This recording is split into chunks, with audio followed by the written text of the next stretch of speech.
It's the Opperman Report.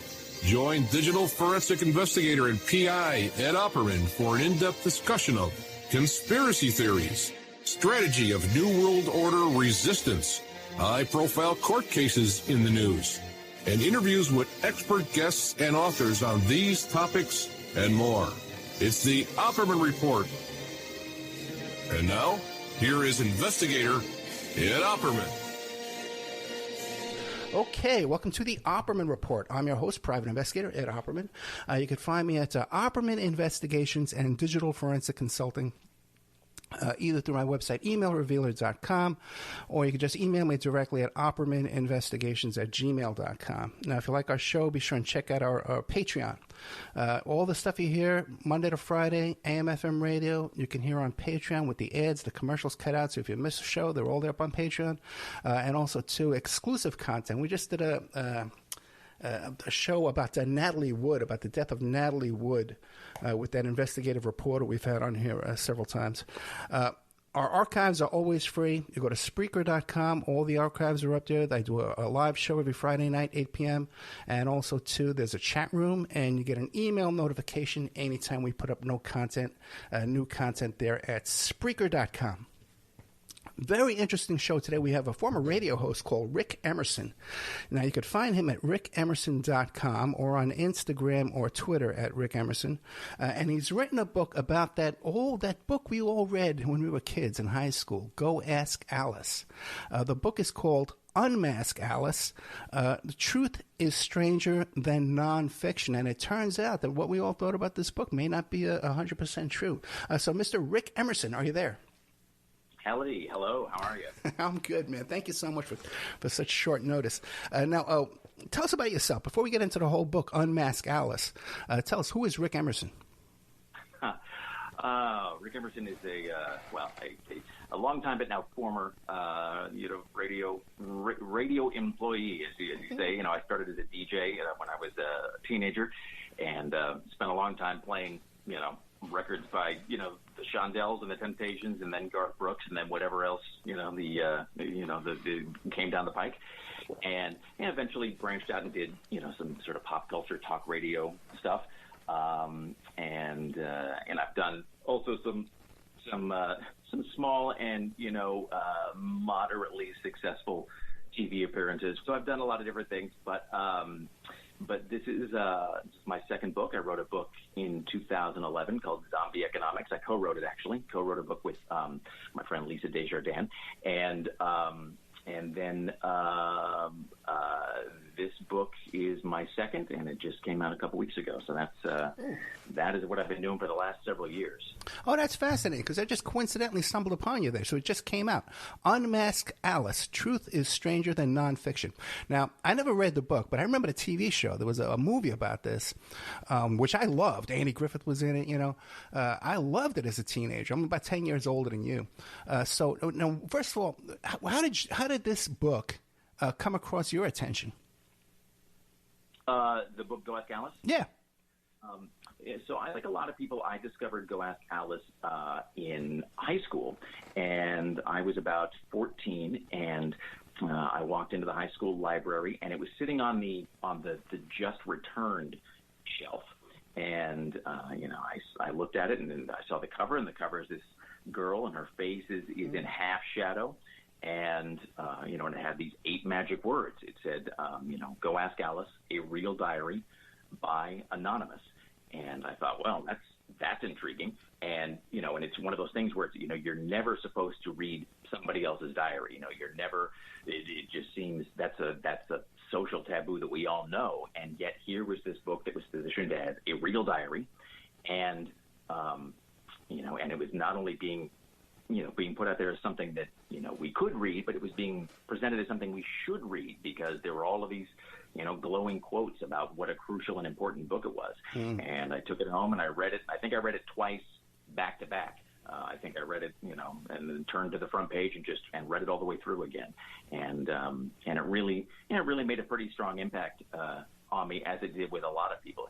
Go Ask Alice is a really crucial book in a lot of ways. It came out in 1971, and it sold, eventually 5 million copies, something more than that. and it really invented the modern young adult genre.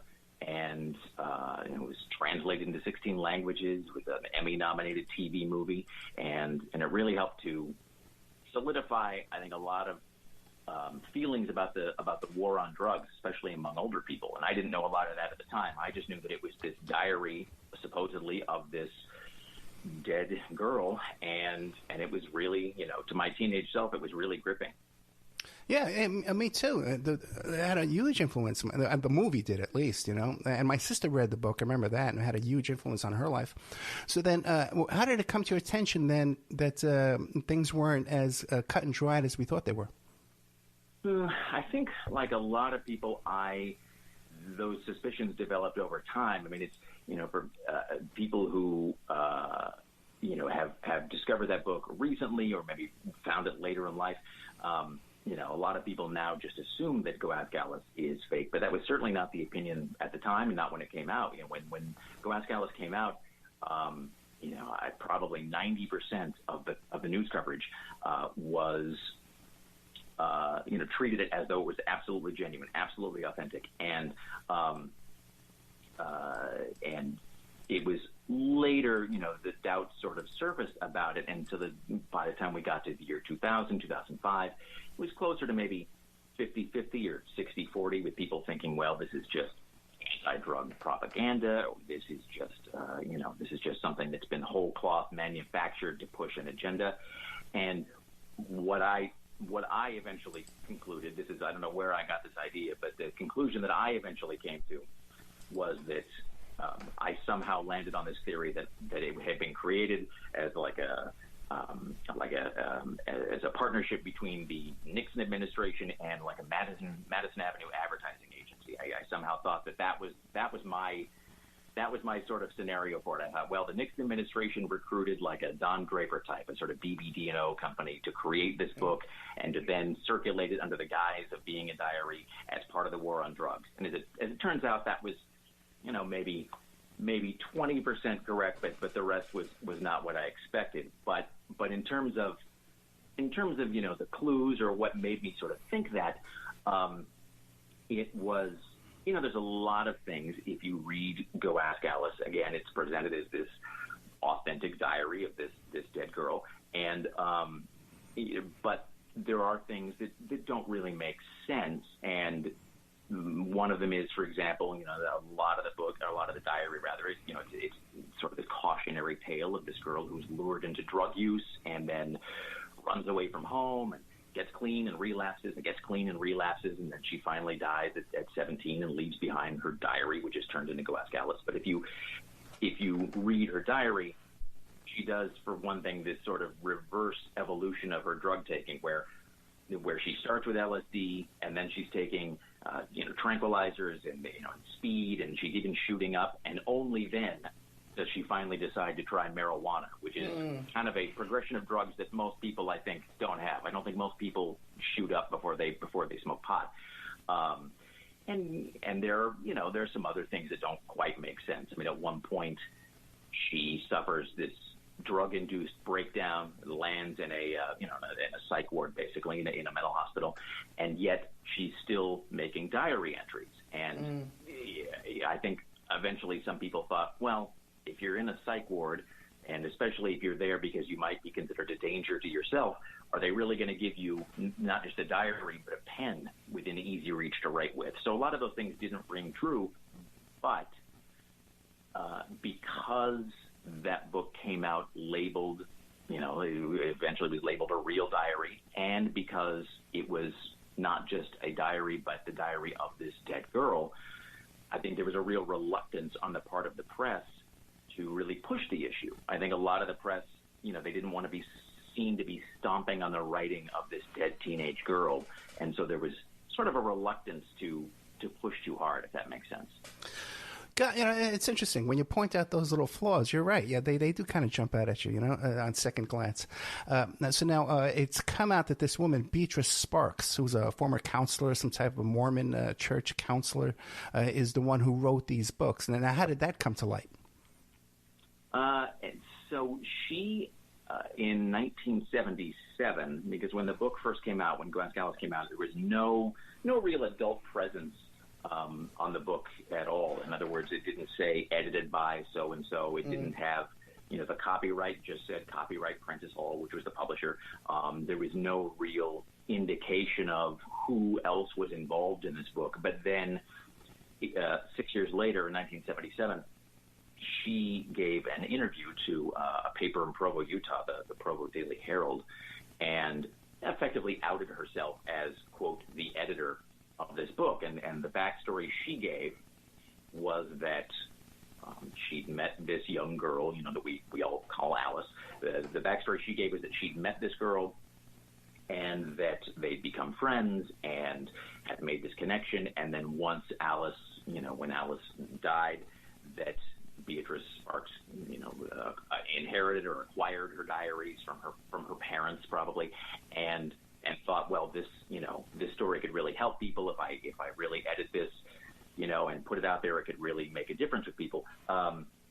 And so that was the first time that most people learned that she was the supposed editor behind it. And later, when people started to question the reality of Go Ask Alice or the authenticity of it, the people sort of checked the copyright database and they found that it was copyrighted. Beatrice Sparks eventually had the copyright in her name, which doesn't necessarily prove anything, but that was another piece of evidence that made people a little suspicious.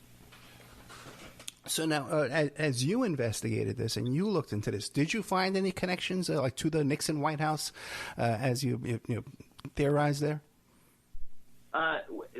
In a strange sort of third-hand way. So one of the connections, one of the things that I did not anticipate going into this story was just how big and broad the story was and just how far it went. If you told me that at the beginning of the story that that this is going to go from Hollywood to the FBI to the White House to wherever, and it's all going to pass through this little patch of Utah desert that is sometimes called the fraud capital of America. I mean, there's just no way I would ever have predicted that. But one of the things I discovered is that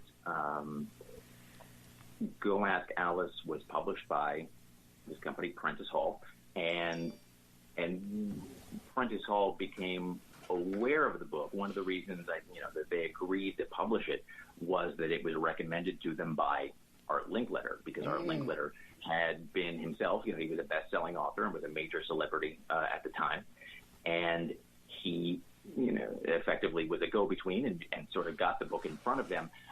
But that in turn to some degree was caused by his relationship with Richard Nixon, because Richard Nixon was at that time very much bent on launching what we now call the war on drugs. And Nixon really wanted to gain public support, which would help him gain congressional support. And so Nixon and Art Linkletter had a lot of discussions. They'd known each other for quite a long time. And also Diane Linkletter, Art Linkletter's daughter, had recently committed suicide. She committed suicide in 1969. And the Linkletter family definitely blamed LSD for that. And so as a result, you have this, I hate to use the phrase perfect storm, it's such a cliche, but you have this, this confluence of events where Art Linkletter and the Linkletter family are very much, almost overnight become these very, Art Linkletter becomes this very rabid anti-drug activist. And he then is effectively recruited by the Nixon White House to help sell the idea of ramping up this war on drugs. And that undoubtedly makes him more inclined to help get this book, Go Ask Alice, into print, because it effectively because it confirms that what he already believes about drugs, and it supports the anti-drug agenda that has suddenly become so important to him. Yeah, interesting, because Linkletter's daughter, it turns out that when she took that trip out that window, there was a fellow there present who was later on present when another young starlet drowned. I think her name was Carol Wayne. She used to be a Yeah. freak. Okay. Oh, yes. I got the story right. Okay, good. Okay.